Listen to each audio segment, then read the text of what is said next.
आजकल धरातल से लेकर डिजिटल वर्ल्ड तक सभी प्रकार की कृत्यों को एक विशेष प्रकार की नजर से देखा जाता है, जहां किसी भी इंसिडेंट को स्त्री पुरुष की नजर से यानी मैनिज्म या फेमिनिज्म की नजर से तोला जाता है। और इतनी बात तो ठीक भी है कि दोनों ही प्रकार के लोग समाज में पाए जा रहे हैं, जिसमें से हम फेमिनिज्म की तरफ से उत्पन्न समस्याओं पर कई बार बात कर चुके हैं और आगे भी करेंगे। लेकिन आज की इस वीडियो में हम बात करेंगे कि फेमिनिज्म को ओवर हाईलाइटेड करने के चक्कर में कहीं दूसरा पक्ष हाइड तो नहीं हो रहा है, जिससे नॉर्मल फीमेल्स के साथ डिस्क्रिमिनेशन हो रहा हो। और साथ ही आज की वीडियो में हम यह भी बात करेंगे कि इस पूरे ट्रैप से बाहर कैसे निकले, जिसके बाद हम कम्प्लीटली मेल फीमेल के परसेप्शन से बाहर निकलकर हर चीज को राइट रॉन्ग में देख सकेंगे। इसीलिए अपना कोई भी ओपिनियन बनाने से पहले इस वीडियो को अंत तक जरूर देखिएगा। तो एज अ ऑडियंस आपने एक चीज जरूर नोटिस की होगी कि अगर कोई भी फीमेल किसी भी प्रकार की गलती करे तो उसे आलोचना के रूप में फेमिनिस्ट का टैग सबसे पहले दिया जाता है, जिसमें से कई सारी फीमेल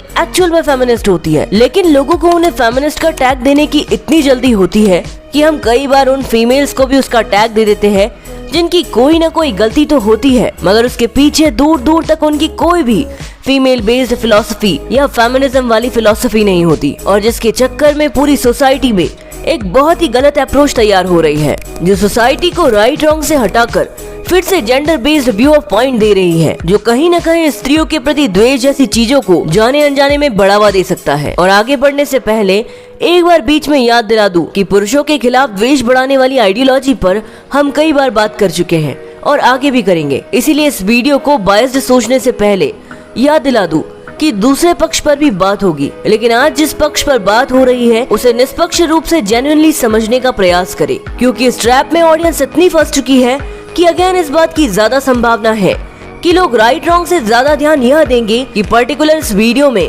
किस पक्ष की कितनी कमी निकाली जा रही है। खैर, इसी से जुड़ा मेरा नेक्स्ट आर्गुमेंट है कि आज की डेट में यदि आप किसी सही लड़की को फेमिनिस्ट बोलना चाहते हैं तो यह बहुत आसान है, और साथ ही आप किसी फेमिनिस्ट को भी फेमिनिस्ट बोलना चाहते हैं तो यह भी बहुत आसान है। लेकिन वहीं अगर आप किसी मैनिस्ट को मैनिस्ट बोलना चाहते हैं तो यह काफी मुश्किल हो सकता है, क्योंकि अगर आप किसी मैनिस्ट को मैनिस्ट बोलते हैं तो आपको फिर से फेमिनिस्ट का टैग दे दिया जाएगा, यानी कि किसी मिसोजिनिस्ट को मिसोजिनिस्ट बोलना फेमिनिस्ट होने की निशानी हो सकती है। लेकिन वही फेमिनिस्ट को फेमिनिस्ट बोलना मिसोजिनिस्ट होने की नहीं बल्कि निष्पक्ष होने की निशानी है। यानी जितनी सहजता और निष्पक्षता आप किसी को फेमिनिस्ट का टैग देने में महसूस करते हैं, उतनी सहजता आप किसी पुरुषवादी यानी मिसोजिनिस्ट को मिसोजिनिस्ट बोलते वक्त महसूस नहीं करेंगे। जबकि जिस तरीके से समाज में पुरुष से द्वेष करने वाली फेमिनिस्ट है, उतनी ही मात्रा में या कहूँ तो ज्यादा मात्रा में समाज में पुरुषवादी और मिसोजिनिस्ट लोग भी एग्जिस्ट करते हैं। लेकिन ऐसा लगता है कि आइडियोलॉजिकली उन पर किसी का ध्यान नहीं है, सबका ध्यान है फीमेल्स की टॉक्सिसिटी को खत्म करने पर, जो कि होना भी चाहिए। लेकिन फिर मिसोजिनिस्ट यानी स्त्री द्वेष वाली मानसिकता का क्या? और मेरी इतनी बातें सुनने के बाद यदि किसी को ऐसा ज्ञान उपज रहा है कि किसी भी गलत मानसिकता को केवल गलत बोला जाए, वहाँ इतना मिसोजिनिस्ट और मैनिस्ट वाला भाव क्यों लाया जा रहा है, तो उसे इस बात पर भी ध्यान देना चाहिए कि सेम लॉजिक फीमेल्स पर भी अप्लाई होता है। वहाँ हम उन्हें क्यों फीमेल टॉक्सिसिटी या फिर फेमिनिस्ट जैसे टैग दे देते हैं, और यदि उधर ध्यान दिया जा रहा है तो मिसोजिनिस्ट वाली मानसिकता पर ध्यान क्यों नहीं दिया जा रहा है। खैर, यह सब एक ट्रैप है जिसे कम्प्लीटली बाहर निकलने का समाधान केवल सनातन धर्म में है, जिस पर आगे चर्चा की जाएगी। लेकिन एक बार आप इस बिंदु पर ध्यान जरूर दीजिएगा कि टॉक्सिक फेमिनिज्म को गाली देने वाले ऐसे मेल्स जो खुद टॉक्सिक है, जो खुद नशा करते हैं और चरित्रहीन है, वह किस मुंह से टॉक्सिक फेमिनिज्म से आपत्ति जता रहे हैं? वह तो फिर खुद इन्हीं टॉक्सिक फेमिनिस्टों के साथ ही हुए,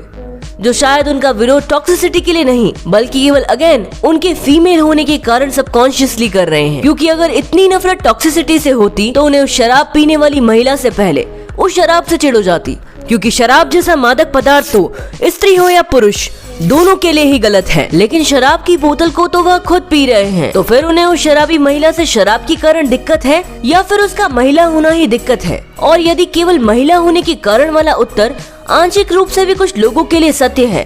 तो यह मान लीजिए कि निश्चित ही फेमिनिस्ट ही नहीं बल्कि साधारण स्त्रियां भी इस मानसिकता का शिकार होती होगी, जहां ये छोटी सी निष्ठुरता समाज में बड़े बड़े अपराधों तक का रूप ले लेती है, जिसके उपलब्ध रियल डाटा, स्टैटिक्स और आंकड़ों पर भी हम बात करेंगे। और एक बात और कि अभी भी मेरे द्वारा वीडियो में 2-3 बार जिक्र किए गए उस ट्रैप का असर आप कमेंट सेक्शन में देख पाएंगे, जहां लोग फिर से राइट रॉन्ग की बजाय इस वीडियो को मेल फीमेल के एंगल से देखेंगे। लेकिन ऐसा कब तक चलेगा? अगर इस समाज को बेहतर और समन्वयवादी बनाना है तो इस ट्रैप से बाहर निकलना होगा, जिसका एकमात्र समाधान सनातन धर्म और वैदिक शास्त्रों में है। क्योंकि इस ट्रैप का जन्म तब होता है जब आप अपने आप को स्त्री पुरुष के केंद्र में सोचते हुए किसी भी बात का निष्कर्ष निकालते हैं। लेकिन सनातन धर्म का वेद कहता है मनुर्भव, यानी मनुष्य बनो, और मनुष्य का अर्थ संस्कृत व्याकरण में होता है जो मनन कर सके। इसीलिए मनन करते हुए इस ट्रैप से बाहर निकले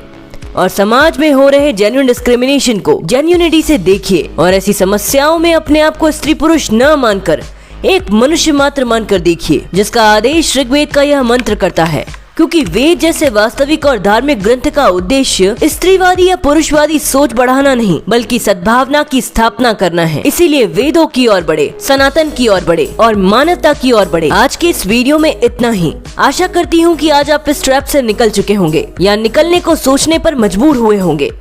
धन्यवाद।